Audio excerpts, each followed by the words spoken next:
¿Qué tal? ¿Cómo están? Bienvenidos a mi charla. Me da mucho gusto estar aquí el día de hoy. Agradezco a los organizadores por la invitación. Y bueno, vamos a hablar sobre ciberseguridad estratégica y lo más importante, cómo la inteligencia puede ayudarnos a mejorar nuestras capacidades de protección y defensa. Vamos a iniciar con un concepto que seguramente muchos de ustedes estarán familiarizados y esto es la transformación digital.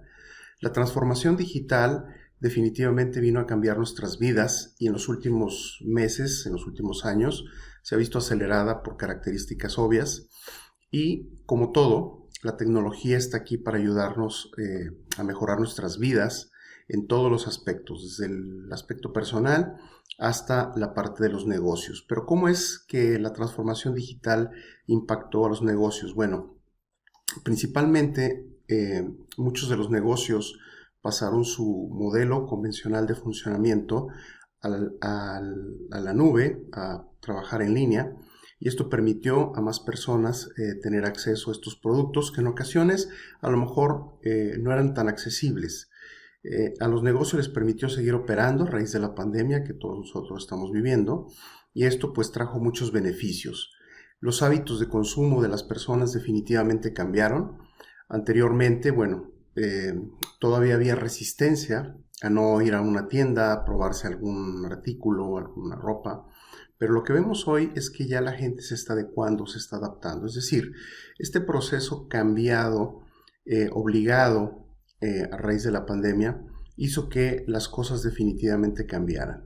Y este tipo de cambios no se da solamente a nivel de hábitos o a nivel de negocios. Lo vemos también, por ejemplo, en nuestros hogares.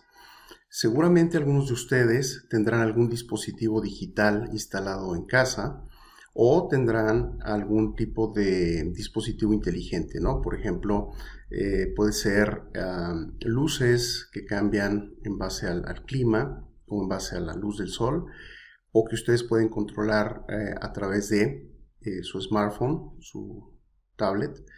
Y también, por ejemplo, cámaras web que ya había desde antes, pero que de alguna manera se han integrado más a esta nueva forma de vida. Vemos cerraduras inteligentes, asistentes de voz, es decir, nuestro propio hogar ya se convirtió en un lugar donde nosotros podemos visualizar justamente el desarrollo tecnológico. Pero han influido algunas tecnologías también que de alguna forma vienen a impactar la forma en que esta tecnología se hace cada vez más eficiente, ¿no? Hablemos de comunicaciones y de cómo ciertamente, bueno, en algunos países todavía no está desarrollado, pero cómo esta tecnología también va a venir a abonar a, a este cambio de transformación digital. Y bueno, ustedes han escuchado el concepto transformación digital seguramente en muchos lados y en muchas ocasiones. En este caso, vamos a relacionar justamente la tecnología con la ciberseguridad, porque son dos cosas que definitivamente no pueden estar separadas. Entonces, tecnologías como el 5G lo que van a venir a hacer es que sea más eficiente la comunicación en muchos aspectos, pero esto también despierta algunas inquietudes en cuanto a la seguridad. Y uno de los retos mayores ante todos los avances tecnológicos y ante todo lo que nosotros estamos viendo como parte de esa transformación digital es cómo protegerlos. Es decir, nosotros vemos cada día que aparecen nuevos dispositivos, que tienen nuevas capacidades. Nosotros mismos vamos adoptando cada vez más estas tecnologías a nuestras vidas. Pero ¿qué sucede con los riesgos implícitos que esto tiene? Tenemos que entender algo. Cuando una nueva tecnología aparece, inevitablemente también van a aparecer nuevos riesgos. Es decir, no podemos disasociar los riesgos a estas nuevas tecnologías. Entonces, ese es uno de los retos, cómo nosotros vamos a proteger las tecnologías por un lado, pero por otro lado, cómo las empresas que adoptan estas tecnologías o incluso las personas que adoptan estas tecnologías puedan realmente sacar provecho de esto. Y decíamos hace un momento, la pandemia vino a afectar muchos aspectos clave de nuestras vidas. Por ejemplo, en el terreno del cibercrimen, el cibercrimen creció y se disparó de manera alarmante. Es decir, es algo que ya se veía venir, nosotros lo comentábamos y decíamos que a la vez este cambio de hábitos y sabemos que no todas las empresas estaban preparadas para esto, iba a haber un incremento en el cibercrimen. Y esto también está relacionado con el número de usuarios que decidieron que anteriormente no estaban, por ejemplo, digitalizados y decidieron en algún punto entrar a este uso de tecnología. Hablamos de banca en línea, hablamos también de cómo realizar compras en línea, ¿no? Entonces, el número de base instalada de usuarios crece y eso hace que esto se convierta también en un mayor riesgo para ellos. Y no se hizo esperar el número de intentos de engaño, ya sea a través de llamadas, a través de mensajes, en donde obviamente los objetivos eran los usuarios. Pero no solo los usuarios, también las empresas. Recordemos que muchas de estas empresas no estaban completamente preparadas, es decir, no habían considerado un plan de continuidad de negocios en donde se tomara en cuenta justamente el que muchos de sus empleados, o la mayoría o todos, se tuvieran que trasladar a trabajar desde casa. Y esto requiere infraestructura, requiere inversión.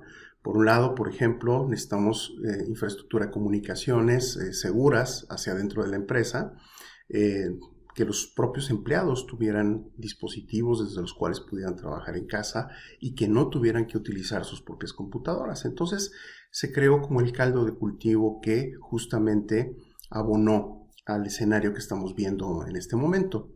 Pero a partir de ahí, ¿qué es lo que sucede? Existen en este momento muchos motivadores que han hecho que el cibercrimen se convierta en un negocio para grandes grupos, ¿no? Es decir, sabemos que uno de los motivadores importantes pues siempre va a ser el aspecto financiero, el aspecto económico. Y eso justamente es algo que ha traído a estos grupos. El ecosistema ya es un ecosistema maduro en donde por un lado se puede atacar a los usuarios y el objetivo son los usuarios, por ejemplo un usuario de banca en línea al cual le quieren robar su número de tarjeta de crédito para hacer compras fraudulentas.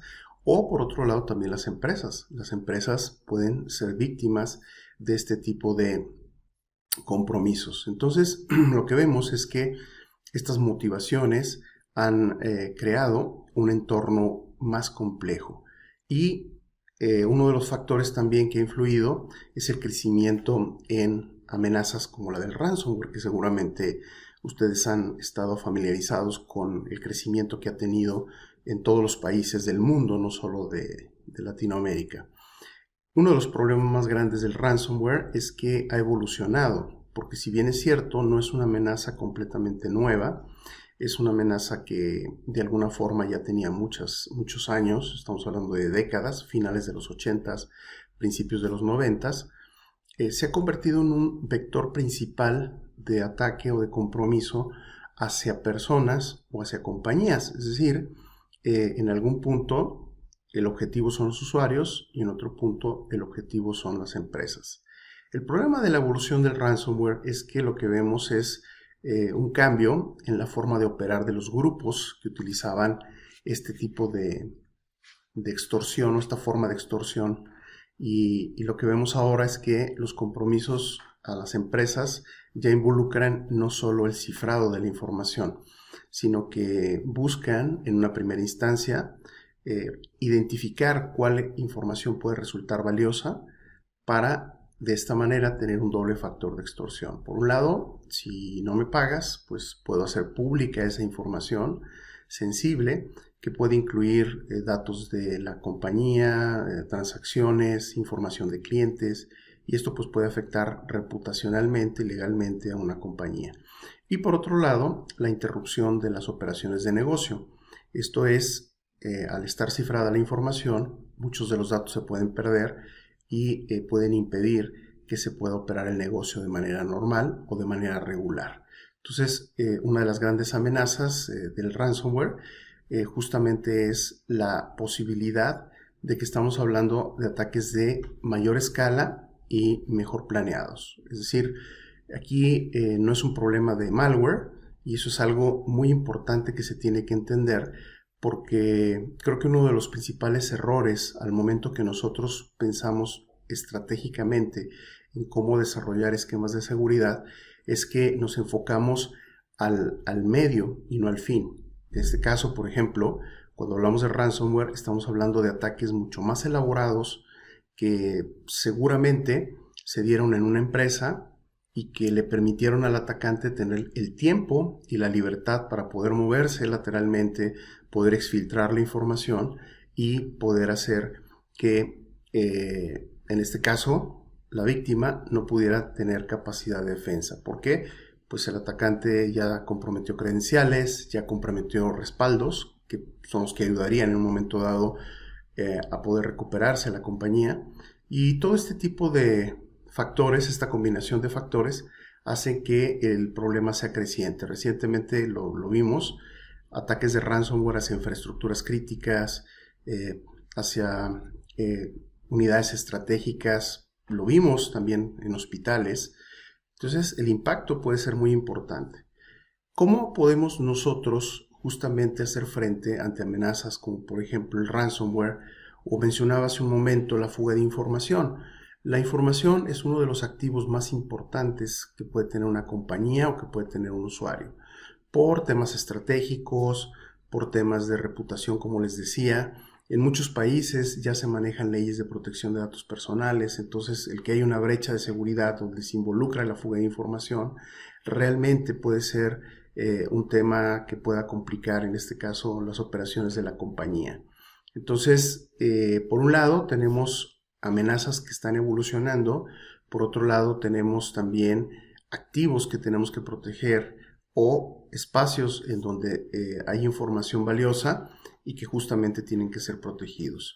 Pero vemos también otros aspectos mucho más profundos en cuanto a estrategias de defensa. Por ejemplo, recientemente también, y hablo recientemente, no me estoy refiriendo a las últimas semanas o meses, me estoy refiriendo a los años cercanos, el incremento en el número de ataques a cadena de suministro. Este es un tema muy interesante porque dentro de los modelados de amenazas de las compañías, muchas veces no se considera este tipo de ataques. Cuando hablamos de ataques a cadena de suministro, nos referimos a ataques que van directamente relacionados con un target, pero a través de un tercero. En este caso puede ser un proveedor de servicios, digamos una compañía. Si nosotros estamos utilizando, por ejemplo, un software dentro de la empresa, si utilizamos una plataforma tecnológica, el atacante utiliza ese tercero para poder llegar a nosotros. Y esto hace más difícil su detección y hace más difícil su manejo. ¿Por qué razón? Porque si, por ejemplo, en la compañía hay un software que se está utilizando en la empresa desde hace 10 años, pero alguien lo compromete desde el código fuente, al momento que hacemos la actualización, es como si estuviéramos ingresando un troyano a la compañía. Este troyano le permite al atacante tener la posibilidad de ingresar a la empresa, moverse lateralmente y hacer cualquier tipo de actividad. Lo vimos, por ejemplo, con herramientas públicas, como el caso de CCleaner. Es un caso que justamente nos abrió los ojos, en cierta manera, de lo que podría representar los ataques a cadena de suministro, pero lo hemos visto también con otros proveedores, en donde incluso a nivel de firmware de computadoras, estos ataques le permiten a los atacantes llegar y no ser tan detectados. Por lo mismo, aplicaciones que están en lista blanca, sistemas que ya se utilizan y que manejan información importante.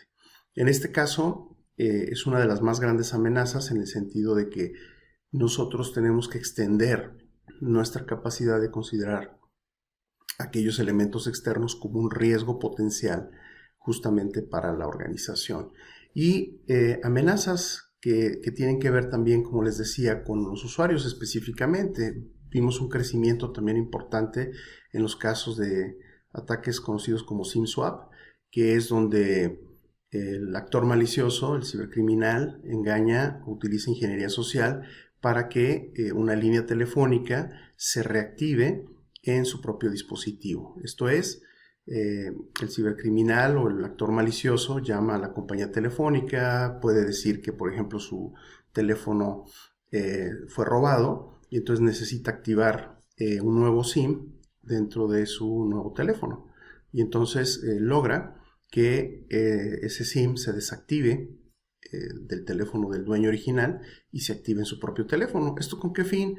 Pues puede tener diferentes aristas, ¿no? Por ejemplo, por un lado, el atacante puede querer tener acceso a la información del target. Como todos ustedes saben, muchas veces asociamos nuestro número de teléfono o nuestro SIM a información personal. Entonces, el hecho de que lo cambien permite al atacante tener acceso tal vez a las conversaciones, tal vez al WhatsApp, o incluso utilizarlo como doble factor de autenticación. Hoy día muchas compañías todavía utilizan los SMS como doble factor de autenticación. Entonces sería una manera de, si el atacante ya tiene las credenciales de la víctima, podría simplemente obtener el acceso a este doble factor de autenticación y con esto realizar alguna operación fraudulenta. Lo hemos visto mucho en la región y justamente el objetivo ha sido atacar a los usuarios. Y como parte de esas amenazas también, hace rato hablábamos de los avances tecnológicos que hay en nuestra vida cotidiana. En este momento, por ejemplo, si ustedes analizaran los dispositivos inteligentes o aquellos que están conectados a Internet, pues se darían cuenta que existen muchos vectores de ataque. Es decir, si modeláramos las amenazas de cada uno de esos dispositivos, nos daríamos cuenta que básicamente cualquiera de ellos tiene riesgos implícitos. Y parte del reto justamente es esto. ¿Cómo podemos nosotros, en un mundo tecnológico, en un mundo conectado, desarrollar estrategias de defensa adecuadas? Porque si bien es cierto, nosotros, por ejemplo, consideramos un edificio, ¿no? Un edificio en donde la gente va, la gente trabaja, tiene acceso, pues no solamente tenemos que considerar los riesgos relacionados específicamente con las computadoras. Existe otras tecnologías que en un momento dado pueden estar interconectados. Un ejemplo de ello, imaginen ustedes que son los responsables de desarrollar la estrategia de seguridad de un hospital, ¿no? Hoy día, con todo lo que hemos visto de la pandemia, se ha convertido también en un blanco de los cibercriminales. Lo hemos visto en temas de ransomware, se los comentaba hace un momento. Imaginen ustedes que son los responsables de diseñar la estrategia de ciberseguridad de un hospital. ¿Qué sucede si en ese hospital, por ejemplo, además de haber la parte administrativa con los registros de los pacientes, la operatividad del hospital, la asignación de las salas de cirugía o de operación, ese hospital en particular tiene, por ejemplo, un robot que hace cirugías muy precisas, ¿no? Al final, ese robot probablemente pudiera estar o no conectado a Internet para hacer actualizaciones de firmware, para realizar una serie de procedimientos de actualización de su propio software, para interactuar con otros sistemas dentro de la red del hospital. Y en ese caso nosotros tenemos que considerar este dispositivo como un dispositivo tecnológico a proteger, un dispositivo digital a proteger. Entonces, en ese momento nosotros estamos extendiendo nuestro nivel de riesgo hacia un dispositivo adicional. Y si está conectado a la red, pues lo debemos de considerar como un factor. Lo hemos visto también en las impresoras. Por ejemplo, cuando nosotros vemos impresoras en una compañía que están conectadas ya a una dirección de Internet, en ocasiones no evaluamos cuáles riesgos pueden estar relacionados con ella. Pero la realidad es que existen riesgos implícitos también ahí. Por ejemplo, hemos visto también escenarios de ataques donde el actor malicioso utiliza justamente una impresora para desde ahí moverse lateralmente hacia otros lados. Entonces, lo que vemos aquí es un entorno en donde cada dispositivo digital que está conectado se puede convertir en un factor de riesgo. Otro ejemplo son los vehículos conectados. En los vehículos conectados, que seguramente cada vez nosotros veremos más dentro de nuestro entorno cotidiano, existen también diferentes riesgos. En algún punto se va a conectar a una red para obtener información, para actualizarse. Sus propios sistemas, por ejemplo, que le permiten operar, son parte del proceso de, funcionamiento. Entonces, estos inevitablemente también representan riesgos importantes. Entonces, como lo pueden ver, en nuestra vida cotidiana existen cada vez más tecnologías que tenemos que proteger y esto especialmente nos debe de ocupar, porque por un lado, se tiene que trabajar en la ciberseguridad de la tecnología como tal, implícitamente, y por otro lado, se tiene que desarrollar capacidades de seguridad en la implementación de estos en las organizaciones. Y esto nos lleva justamente al sentido principal de la charla, que es la ciberseguridad estratégica.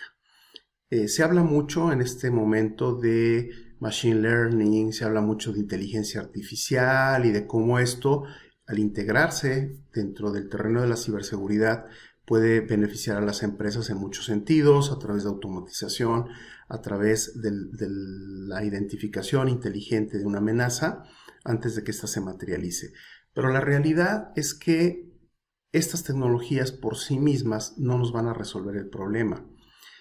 Actualmente, el problema de la ciberseguridad solamente se puede resolver de forma estratégica.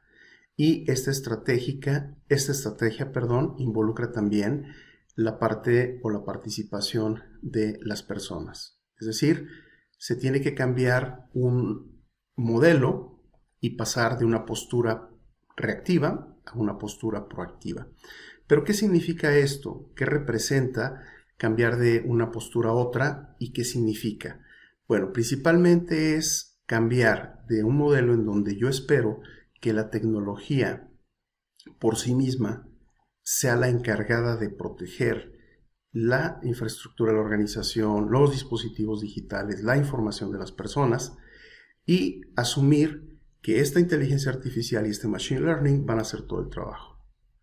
Por otro lado, una estrategia proactiva es entender que las amenazas evolucionan constantemente, saber que cada vez que nosotros estamos expuestos a través de un vector, como puede ser una conexión remota, como puede ser una conexión a través de VPN, como puede ser incluso una persona que sale con su dispositivo digital de su empresa, se va de viaje, se conecta a diferentes redes y después llega y se vuelve a conectar a la empresa, se convierte en un potencial vector de infección. Entonces, para poder pasar de una estrategia reactiva a una estrategia proactiva, el primer paso es entender que no todos los adversarios son iguales. Es decir, nosotros no podemos encajonar en una estrategia de ciberseguridad a simplemente actores maliciosos. Yo no puedo decir me voy a proteger de actores maliciosos o me voy a proteger de hackers maliciosos. Realmente existen diferentes actores que tienen capacidades distintas, que tienen motivaciones distintas y que en algún punto no van a atacar a todas las organizaciones. Entonces, el primer paso es entender que mi organización tiene adversarios específicos, que mi organización se tiene que enfrentar a estos adversarios con capacidades muy particulares. Y estas capacidades son las que van a definir el potencial de riesgo. Si yo entiendo quién es mi adversario, si yo tengo la claridad de cuál es su capacidad, entonces yo tengo más posibilidades de desarrollar una estrategia de defensa. Y por eso debo de partir desde este punto. Y es algo que, por ejemplo, falta mucho cuando se hacen análisis de riesgos. Normalmente cuando se hacen análisis de riesgos en la organización, se consideran factores como, ok, voy a identificar los activos más valiosos, cuáles son inherentes al funcionamiento de la empresa, y entonces voy a identificar las amenazas. Y cuando nosotros aterrizamos en cuáles son esas amenazas, en realidad nuestro enfoque es hacia factores genéricos, ¿no? ¿De qué lo tienes que proteger? Bueno, tengo que protegerlo de cibercriminales o hackers maliciosos, tengo que protegerlo de, por ejemplo, insiders dentro de la organización, tengo que protegerlo de script kiddies, ¿no? Que pueden en un momento dado lanzar ataques de tipo de negación de servicio, por ejemplo, lo que conocemos también como hacktivismo en ocasiones, que probablemente algunos de los que están detrás de los ataques no son tan expertos, ¿no? Entonces, ese tipo de evaluación es genérica porque, por ejemplo, no identificamos la capacidad real de los atacantes. ¿Cómo podemos nosotros ir un poco más a fondo? Bueno, el primer punto es saber y entender qué tipo de de giro o qué tipo de industria forma parte de la organización. Por ejemplo, si nuestra organización es una organización financiera, una institución financiera, pues esa institución financiera tiene actores específicos que en un momento dado pueden estar interesados en comprometer a la organización, ¿no? Hay otros actores que, por ejemplo, están mucho más enfocados a un sector energético, otros son más tipo ataque hacia diplomáticos, ataque hacia gobiernos, específicamente eh, con fines de ciberespionaje. Entonces, cuando nosotros entendemos qué tipo de organización es en la que estamos, cuáles son específicamente esos adversarios, qué perfil tienen, son actores de amenazas a nivel global, atacan solamente dentro de mi país, son una amenaza regional, está conformado, por ejemplo, por gente con altas habilidades o simplemente a lo mejor son personas que en realidad no tienen demasiadas capacidades o demasiado financiamiento. Recordamos que cualquier ciberataque tiene un costo, eso es algo importante, es decir, no son gratis. Los grupos invierten y siempre lo ven como un factor de costo-beneficio. Entonces, el entender quién es ese adversario, el entender cuáles son sus capacidades y cuáles son sus motivaciones, me puede ayudar a definir claramente a quién me estoy enfrentando. Es decir, no es posible que, por ejemplo, un actor de amenazas tenga capacidades extraordinarias, tenga financiamiento, y nosotros desarrollemos una estrategia en donde estamos defendiéndonos de un atacante genérico o de un atacante invisible, ¿no? Entonces creo que este es uno de los primeros puntos que debemos de tomar en cuenta para desarrollar una estrategia de defensa. El otro punto importante es entender que los ataques no son lineales, y este es otro error común que se comete. ¿A qué nos referimos cuando decimos que los ataques no son lineales? Pues que en realidad no es tan simple como decir, ok, voy a comprar un anti-spam para que si llega un correo malicioso, el usuario no le dé clic y no lo abra, ¿no? Por ejemplo, porque si lo abre, pues el atacante ya tiene acceso a la red. Pues sí, pero ese es solamente un punto. En realidad, cuando un atacante tiene acceso, por ejemplo, a mi infraestructura, a mi red, pues realiza diversas operaciones. Va a intentar por todos los medios no ser detectado y va a buscar diferentes formas de llegar a su objetivo final. Y esas formas a lo mejor en algún punto tienen que ver con inhabilitar los sistemas de monitoreo, tienen que ver con navegar debajo del radar y obviamente pues va a hacer uso de todas sus capacidades, va a utilizar herramientas. Y esto es muy importante porque tenemos que entender que no en todos los ciberataques, por ejemplo, se utiliza malware. En algunos ciberataques se utilizan las propias herramientas de la compañía o herramientas con las que, por ejemplo, se monitorea, con las que se da soporte técnico, o herramientas que son gratuitas o que son parte del sistema operativo. Y entonces esto hace que sea mucho más difícil detectarlas porque al final pues están en listas blancas y no son consideradas como una amenaza dentro de la organización. Otro aspecto importante es que si el atacante o el actor malicioso tiene la suficiente capacidad, pues va a buscar diferentes rutas de llegar a su objetivo. Si eso implica obtener las credenciales del directorio activo, si eso implica incluso deshabilitar el antivirus, seguramente lo va a hacer. Y esta es una realidad y lo tenemos que entender. Es decir, hemos visto casos en donde, por ejemplo, hay víctimas que están comprometidas por un ransomware y entonces el reclamo es, oye, ¿por qué las tecnologías de seguridad no me protegieron? ¿Por qué el antivirus no lo detuvo? Y te das cuenta que dentro del proceso del ataque hubo una parte en donde simplemente tenía las credenciales de administración y deshabilitaron el antivirus previo al lanzamiento del ransomware. Entonces probablemente en esa primera etapa ni siquiera utilizaron malware. Si obviamente una herramienta está deshabilitada, pues no tiene capacidad de detectar nada. Entonces, partiendo de ahí, si nosotros tenemos un entendimiento claro de los actores que pueden representar un riesgo para la organización y por otro lado, entendemos que los ataques son elaborados y tienen diferentes etapas, entonces ya puedo empezar a centrarme en una estrategia de ciberseguridad, es decir, en algo que vaya mucho más allá de simplemente instalar productos o adquirir productos.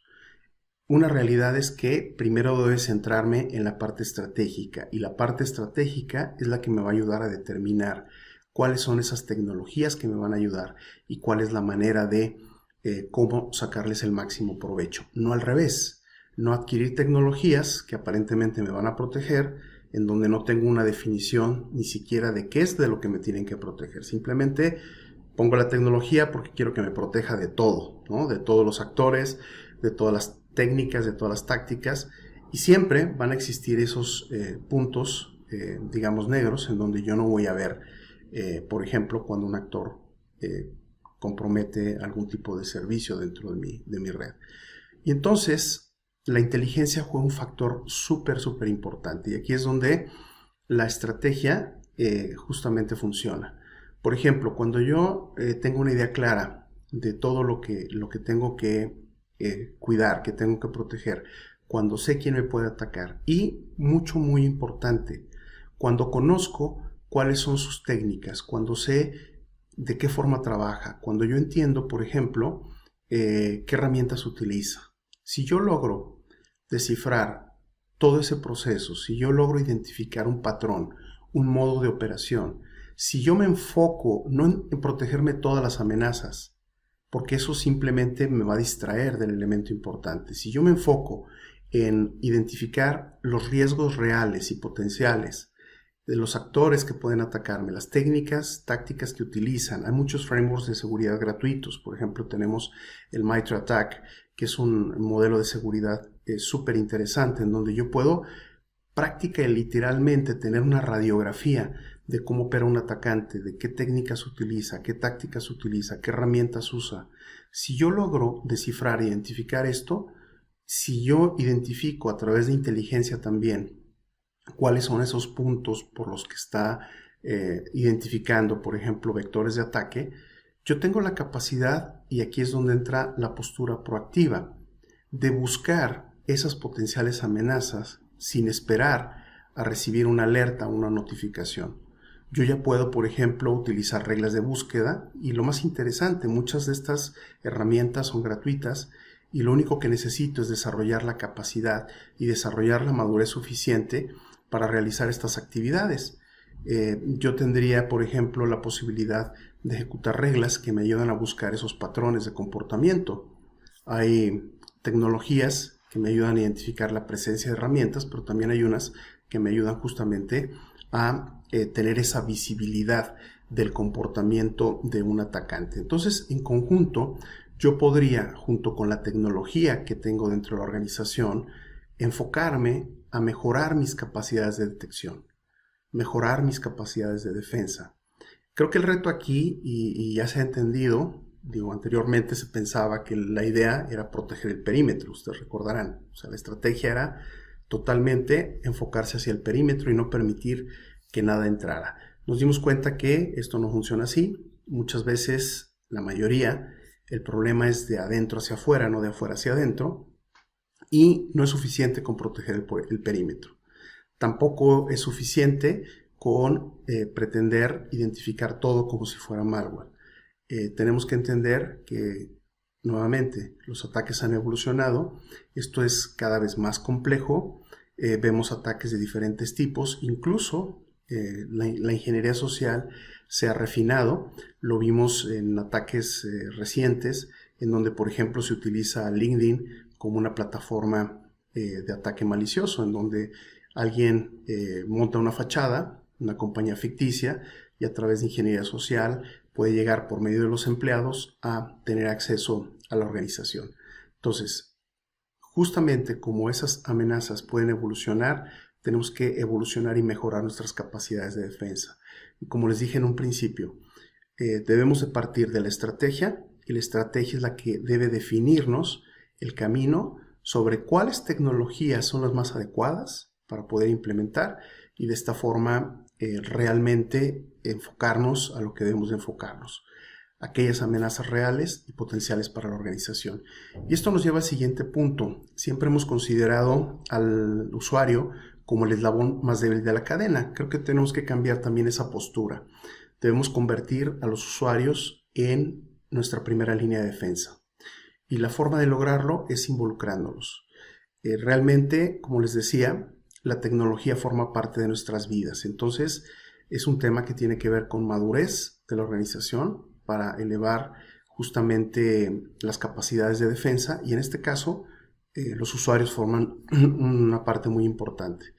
Creo que tenemos que cambiar la postura en la que la responsabilidad recaía específicamente en un área de seguridad para otra postura en donde los usuarios seamos corresponsables de esa seguridad. Es decir, ciertamente debe existir un liderazgo, ciertamente debe haber un área especializada, responsable, encargada, pero involucrando a todos los participantes. Es decir, si nosotros somos parte del uso de tecnología dentro de una organización, nosotros somos corresponsables. Si un usuario no sigue las medidas de seguridad, si un usuario no sigue las recomendaciones, si viola las políticas de seguridad, entonces se está convirtiendo en alguien corresponsable de que exista un riesgo tecnológico. Y justamente lo que buscamos es que tengamos una identificación clara de todas esas nuevas tecnologías. Las tecnologías llegaron para quedarse y lo que vamos a ver en los próximos años van a ser nuevos avances en donde seguramente aparecerán riesgos diferentes a los que tenemos en este momento. Y justamente por eso lo interesante de trabajar con estrategias. Una estrategia no puede ser para siempre. Cuando se habla de estrategias, quiere decir que tiene que ser algo evolutivo. Nosotros tenemos que trabajar con estrategias todo el tiempo. Esta área de seguridad tiene que ser estratégica. No puede ser visualizada, considerada de otra forma. Tiene que ser algo que evolucione y cambie. Si aparece una nueva tecnología, tenemos que hacer el modelado de amenazas correspondientes para identificar cuáles son los riesgos relacionados con esa nueva tecnología. Y esto nos va a llevar a cambiar de entender esto no como ciberseguridad, no desde la perspectiva de ciberseguridad, sino cambiar a un modelo de ciberinmunidad. ¿Cuál es la diferencia entre ciberseguridad y ciberinmunidad? Lo mencionaba Eugene Kaspersky. Tenemos que entender varias cosas. Por ejemplo, esto se puede interpretar como la forma en la que nosotros visualizamos la seguridad por defecto. ¿Por qué razón, por ejemplo, un sistema de soporte de IoT, por ejemplo, o un sistema operativo o una plataforma, simplemente sale insegura al momento que sale de la fábrica? Hemos visto una cantidad importante de dispositivos tecnológicos que nunca en su ciclo de vida reciben un solo parche. Y no es porque el usuario no quiera parchar, simplemente el fabricante no libera parches. Es decir, la tecnología se tiene que considerar como algo que tiene riesgos inherentes. Entonces, al haber esos riesgos, una postura interesante sería cómo me aseguro yo que esa tecnología, desde que se crea, desde que se desarrolla, tiene el componente de seguridad embebido. Esto aplica para todo, aplica para desarrollo de software, aplica para nuevo hardware que tiene embebido firmware o que tiene sistemas. Todas las configuraciones, el sistema operativo, toda la parte de base debería de venir con el componente de seguridad considerado o incluido. Entonces, ese es uno de los factores, ¿no?